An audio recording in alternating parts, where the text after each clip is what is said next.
les nations et les peuples d'Afrique se sont fait voler le XVIIe et le XVIIIe siècle, sur le continent où l'histoire humaine a commencé et a connu ses premiers développements civilisationnels qui ont ensuite formaté le reste de la civilisation méditerranéenne. Je pense à l'Égypte antique. Vous vous êtes fait voler le XVIe, le XVIIe siècle et une partie du XVIIIe par l'esclavage.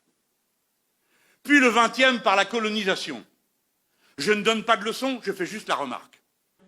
Les médias actuels ne portent leur attention sur l'Afrique que pour donner des mauvaises nouvelles. Souvent, l'Afrique, c'est le continent oublié. Il est oublié dans les négociations de l'Organisation mondiale du commerce. Il est oublié lors des grandes alliances stratégiques. Lorsque les puissants de la Terre se réunissent, très souvent, on ne parle de l'Afrique que pour couvrir ses dettes ou pour venir à son aide. Vous savez, souvent, quand on pense à l'Égypte, on ne pense pas à l'Égypte comme un pays noir, n'est-ce pas? Hein, on a eu même, quand on est dans les années 50, 60, les péplums sur l'Égypte. Comment elle est, Cléopâtre? C'est Elizabeth Taylor. Elle est toute blanche. Mais la réalité, c'est complètement différent.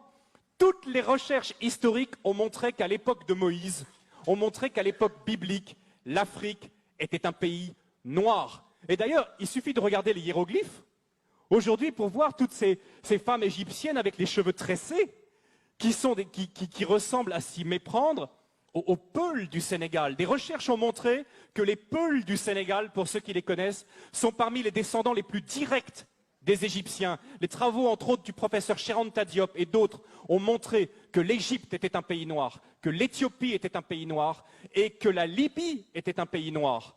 On l'appelait la Cyrénaïque, avec la ville de Cyrène, ou la Tripolitaine. C'est un pays noir. Et j'aimerais bien, justement, aujourd'hui, quand on pense à l'Afrique, on pense à quoi? Honnêtement, quelles sont les images qui viennent à nous? Nous qui sommes ici en Alsace. Je ne sais pas vous qui regardez Internet là. Mais on pense à des guerres, on pense à des catastrophes, on pense à des famines, on pense à des ennuis sociaux. Voilà les premières images qui nous viennent lorsqu'on pense à l'Afrique.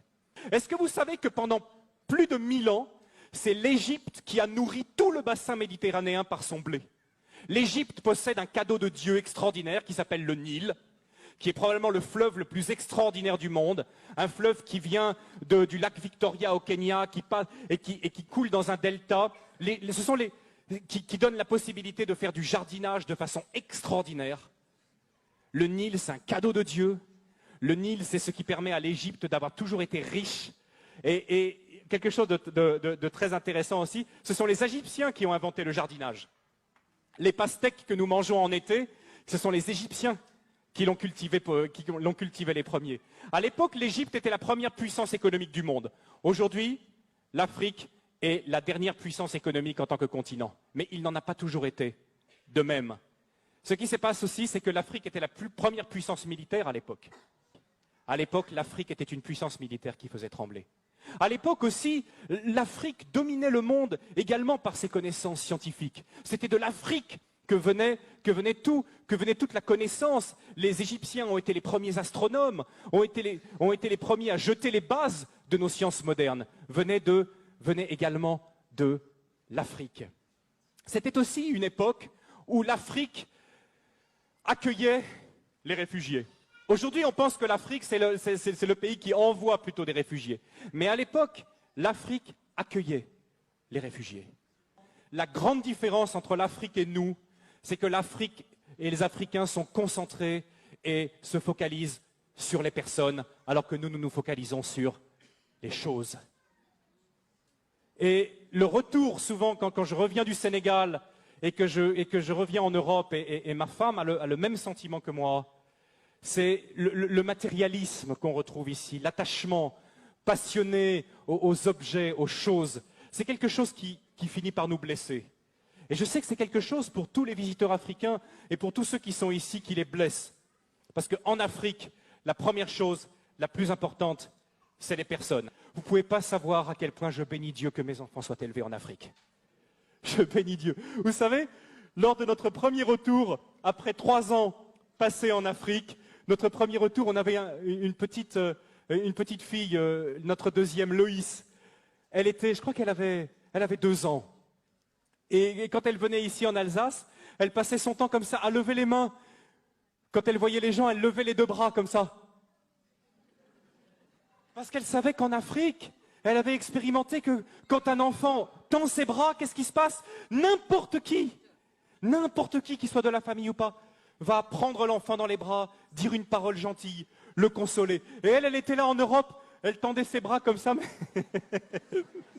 c'est pas la même chose ici. C'est pas la même chose. Grandir en Afrique, c'est grandir dans le continent le plus humain, le plus chaleureux et pour moi le plus merveilleux qui se puisse être. Je remercie. Encore une fois ce matin, je profite de ce passage, je dis merci à l'Afrique. L'Afrique est le continent le plus humain du monde. Alors bien sûr, chez nous, ça nous a apporté beaucoup. On a le développement, on a les machines, les voitures, on vit plus longtemps, on est en meilleure santé, on a de l'argent en banque. Est-on plus heureux? Est-on plus heureux? On nous dit toujours qu'on cherche le bonheur. Et je partage quelque chose aussi avec vous ce matin, c'est que je trouve en moyenne que les Africains que je connais sont beaucoup plus heureux, même s'ils ne sont pas chrétiens, sont en moyenne beaucoup plus heureux que même beaucoup de chrétiens que je connais en Europe. C'est triste à dire, n'est-ce pas? Mais nous sommes tellement soucieux. Et si nous regardons bien d'où viennent la plupart de nos soucis, viennent souvent de questions matérielles. Questions d'argent, des questions de travail qui nous minent. Mais les Africains que je connais, même s'ils ont des situations beaucoup plus difficiles, ni sécurité sociale, pas beaucoup d'accès aux médicaments, compte en banque, la plupart du temps, rien du tout, mais heureux de vivre et reconnaissant pour les petites choses.